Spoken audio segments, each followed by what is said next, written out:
আজকে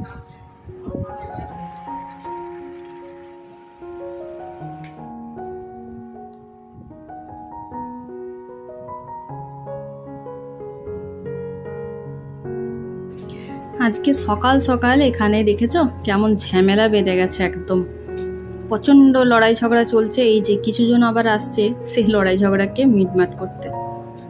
hello everyone, good morning. কেমন আছো সবাই? আশা করছি খুব ভালো আছো। আমরা মোটেই ভালো নেই, কারণ ছেলের আজকে শরীরটা খুবই খারাপ। কাল রাতে থেকে হঠাৎ করে ওর প্রচণ্ড জ্বর এসেছে, আর গলাতে একটু একটু ব্যথাও আছে, মনে হয় থ্রোট ইনফেকশনই হয়েছে।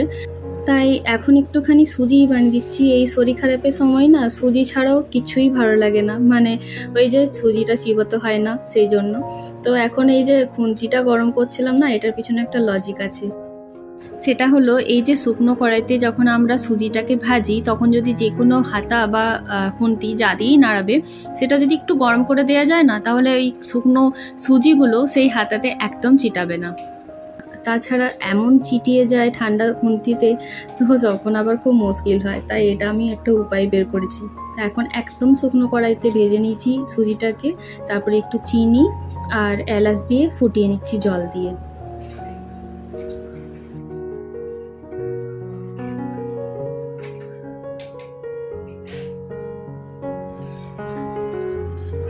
দেখো 2 মিনিট ফুটালাম, ব্যাস সুজি কিন্তু একদম রেডি হয়ে গেছে। এবার এটাকে প্লেটে নামিয়ে আমি ওকে দিয়ে দেবো। আর জানো তো, এই টাইপের সুজি বানিয়ে আমি রোজ ওকে সকালে খাইয়ে তারপর স্কুল পাঠাই। এই 2 চামচ সুজি খেয়েই যায়, কারণ দুধের কিছু খেলেই না ওর বমি হয় স্কুলে গিয়ে। তাই জন্য এই শুকনো কড়াইতে ভাজা সুজিটাই দিই। আর জাস্ট উপর থেকে একটুখানি ঘি দিয়ে দিই, কারণ আমি ঘি দিয়ে ভেজে করি না। ঘি দিয়ে ভেজে করলে না টেস্ট তো হয়, কিন্তু খুব অম্বল হওয়ার চান্স থাকে। তাই উপর থেকে হালকা একটু ফ্লেভারের জন্য ঘি দিয়ে দিলাম। তো চলো এই এলাচটাকে আগে ফেলে দিই, তারপর ওকে আমি দিয়ে আসি খেতে।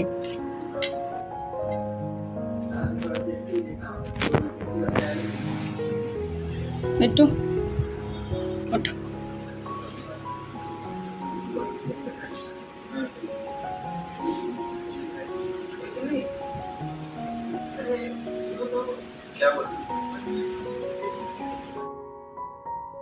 প্লেটটা হাতে নিল তো বটে, কিন্তু তারপরেই একটা আবদারও শুরু হলো, মা তুমি খাইয়ে দাও। কারণ এটা তো একদম সত্যি কথা, শরীরটা যখন খারাপ হয় তখন ওই মায়ের হাতটা ছাড়া নিজের হাত যেন মুখ পর্যন্ত পৌঁছাতেই পারে না। এই জিনিসটা কিন্তু আমারও ছিল। ইভেন যখন আমার ছেলে হবার ছিল, তখনও কিন্তু আমি কিছুতেই নিজের হাতে খাবারটা খেতে পারতাম না। মা খাইয়ে দিত সব সময়তেই। আর এখানে যখন আসতাম তখন কিন্তু অরিন্দম খাইয়ে দিত। তো এখন মনে হয় আবার ওর একটু জ্বরটা আসতে পারে, ওর খুব ঠান্ডা লাগছিল। কালকে সারা রাত ওর জ্বর ছিল, তাই জন্য একটু মাথাটাও ধুইয়ে দিলাম। জ্বর হলে একটু মাথাটা ধুইয়েই দিতে হয়। তো মাথাটা ভেজা আছে বলে যেই শুতেও পারছে না, আমি এখানেই ঢাকা দিয়ে বসিয়ে দিলাম। তো দেখো আজকে কিন্তু একদম সাধারণ খাবার দাবার। এখানে আমি একটু ডাল সেদ্ধ করে নিয়েছি, মসুর ডাল, নুন দিয়ে যা সেদ্ধ করেছি, হলুদও দিইনি। উপর থেকে একটু তেল বা ঘি দিয়ে ভাতে মেখে খাইয়ে দেবো। আর এখানে দেখো করে নিয়েছি একটু আলু সেদ্ধ, কারণ বানাবো হচ্ছে আলু ভেন্ডির সর্ষে পোস্ত। তো এটা আমি চাপিয়ে নিলাম। আর ওইদিকে কিন্তু ছেলের জন্য একটু আলু সেদ্ধও করে রেখেছি।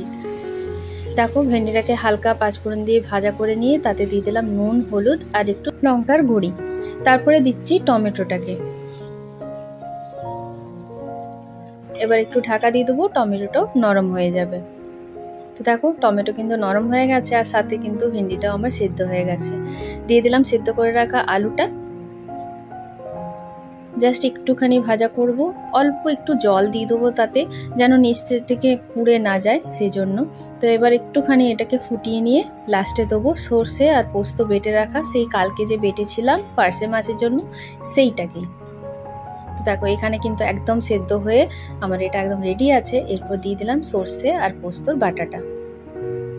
আচ্ছা, এটা দিয়ে কিন্তু আমি খুব বেশিক্ষণ ভাজবো না, জাস্ট এটা দিয়ে একটু চালিয়ে নিয়ে একটু জল অ্যাড করে দেবো, তারপরে এটাকে ভালো করে ফুটিয়ে নেবো সর্ষেটার সাথে।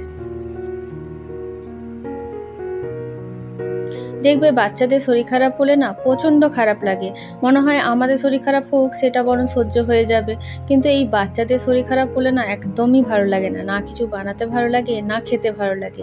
তাই আজকে একদম বেশি কিছু রান্না করলাম না, এটা না করলেই হতো না, কারণ ভেন্ডিগুলোও তো ফ্রিজে থেকে খারাপ হয়ে যাচ্ছিল। দেখো এরপর কিন্তু রান্না একদম রেডি হয়ে গেছে, দিয়ে দিলাম একটুখানি উপর থেকে কাঁচা সরষের তেল, এটাতে খুব ভালো ফ্লেভার চলে আসে।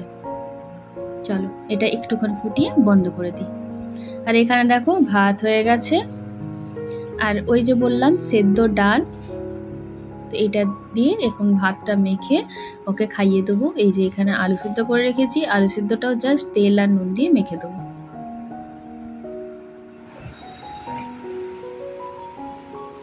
এসো এসো সোনা, এসো এসো এসো, খেয়ে নাও খেয়ে নাও, এই যে আসো।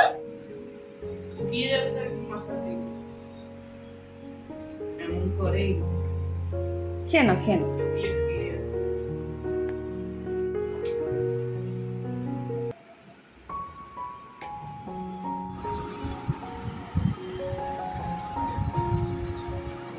কেমন আছো বলো? ভালো। কি ভালো? অনেক ভালো, কালকের থেকে তো ভালো আছে। তবুও ডাক্তারের কাছে যেতে হবে, ঠিক আছে?